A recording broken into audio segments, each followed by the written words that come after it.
Halo Bor, kembali lagi di Narasi Merah, narasi mengulas seputar sejarah.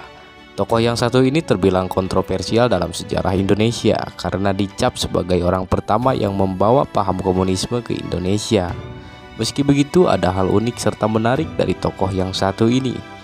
Dia adalah Henk Snelflit, orang Belanda yang berperan penting dalam menyadarkan kalangan pemuda tentang pentingnya arti sebuah perlawanan. Snelflit ini lahir dan besar di Rotterdam, Belanda pada tanggal 13 Mei tahun 1888. Ketika memasuki usia muda, Snelflit aktif dalam organisasi Partai Buruh Sosial Demokrat atau SDAP dan pernah juga menjadi ketua Serikat Buruh Kereta Api Belanda. Memasuki tahun 1912, Snelflit mengalami masa sulit. Ia kehilangan pekerjaannya dan resmi keluar dari Partai Buruh Sosial Demokrat. Snelflit kemudian memutuskan untuk pergi ke Indonesia. Ia tiba di Indonesia pada tahun 1913 dan mulai bekerja sebagai staf editor di Surat Kabar Surabaya Handelsblad. Setelah 3 bulan di Surabaya, ia dipindahkan ke Semarang dan menjabat sebagai sekretaris di Surat Kabar Semarang Handelsvereniging. Tercatat, selama di kota Semarang, Snelflit bergabung dengan Serikat Buruh Kereta Api Hindia Belanda atau VSTP. Gairah semangat kirinya pun kian menyala-nyala. Bahkan ia rela untuk keluar dari pekerjaannya sebagai sekretaris di salah satu media surat kabar ternama di Semarang. Meski kala itu gajinya terbilang cukup besar, yaitu sekitar 1.000 gulden.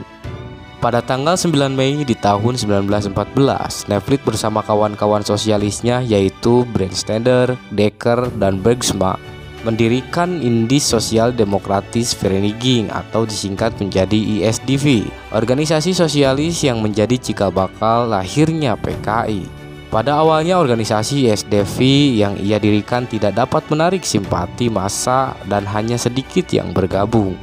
Ia kemudian melihat organisasi yang sedang populer di masyarakat kala itu yaitu Sarekat Islam dan organisasi-organisasi besar lainnya dan mulai melakukan kerjasama agar organisasi SDV yang ia dirikan tidak padam begitu saja. Selain itu, ia juga melakukan berbagai cara agar dapat mempengaruhi serta menarik simpati kalangan Bumiputra, khususnya kaum pemuda. Kala itu seorang jurnalis yang bernama Mas Marco Kartodikromo dihukum karena tulisannya di media surat kabar. Snelflit pun berinisiatif membela Mas Marco yang mulai gencar memprotes tentang peraturan pers. Selain Mas Marco, Snelflit juga dipertemukan dengan Semaun dan Darsono. Snelflit kemudian mendidik serta mengajari Semaun tentang sosialisme dan ilmu pengetahuan yang lain. Meski usianya masih terbilang muda, Semaun dipercaya menjadi sekretaris ISDV serta sekaligus menjabat sebagai pemimpin VSTP Surabaya. Pada tahun 1917, Snelflit diadili oleh pemerintah kolonial Belanda karena tulisannya yang berjudul Zegevrala atau Kemenangan, di mana dalam tulisannya tersebut Snelflit menyanjung kemenangan revolusi Rusia sekaligus mengutuk kolonialisme Belanda. Karena tulisannya itu, Snelflit dianggap telah menghasut rakyat untuk melawan pemerintah. Snelflit pun disidang dalam Pengadilan Tinggi Semarang pada tahun 1917. Dukungan kepada Snelflit semakin banyak. Mereka sebagian adalah para aktivis politik yang ada di kota Semarang. Mereka selalu menyimak setiap perkataan yang dilontarkan oleh Snelflit selama proses persidangan berlangsung. Proses persidangan pun terus berlanjut. Pada bulan November tahun 1917, Snelflit berkesempatan untuk membacakan pembelaan di hadapan hakim dan jaksa selama 9 jam. Pledoi ini kelak diterbitkannya menjadi buku Head Process dengan tebal 366 halaman. Pengadilan Tinggi Semarang kemudian memutuskan Snelflit dinyatakan tidak bersalah. Keputusan hakim ternyata mengecewakan pemerintah Belanda kala itu.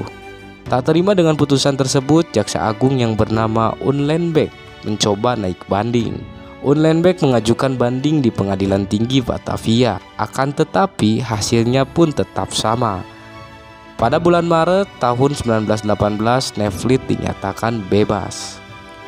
Sepulangnya dari Batavia, Snelflit disambut di stasiun Semarang oleh 3.000 massa pendukungnya. Bahkan ribuan orang pribumi kegirangan mendengar kabar Snelflit dinyatakan bebas.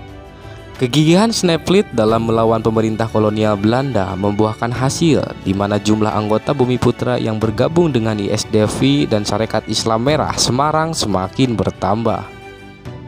Pada tanggal 30 Juni sampai 24 Oktober tahun 1918 seolah tidak kapok, Snelflit terus melakukan serangkaian kegiatan agitasi serta propaganda untuk mengajak rakyat melawan pemerintah Belanda. Pemerintah akhirnya memutuskan untuk mengusir Snelflit dari Semarang dan membuangnya ke luar negeri, yaitu ke Kanton, Cina pada tahun 1918. Banyak aktivis pribumi yang bersimpati atas hukuman pembuangan yang dialami oleh Snelflit. Terkait hal ini, Mas Marco bahkan menulis di surat kabar Sinar Hindia tentang hukuman yang dialami oleh Snelflit. Rakyat jajahan seharusnya malu kepada Snelflit. Ia dibuang karena membela bangsa kita. Ia sangat berani, apakah pemimpin pergerakan kita juga berani dibuang? Kata Marco dalam tulisannya. Meski Snelflit telah dibuang jauh, tidak menghentikan langkahnya untuk terus melakukan perlawanan serta terus memantau dari jauh. Selama di pembuangannya, di kanton tercatat Snelflit adalah orang yang menggagas Kongres pertama Partai Komunis Tiongkok yang dihadiri Mao Zedong sekaligus berperan memperkuat pondasi awal partai tersebut. Usai tugas dari Tiongkok, ia memutuskan untuk pulang ke Belanda.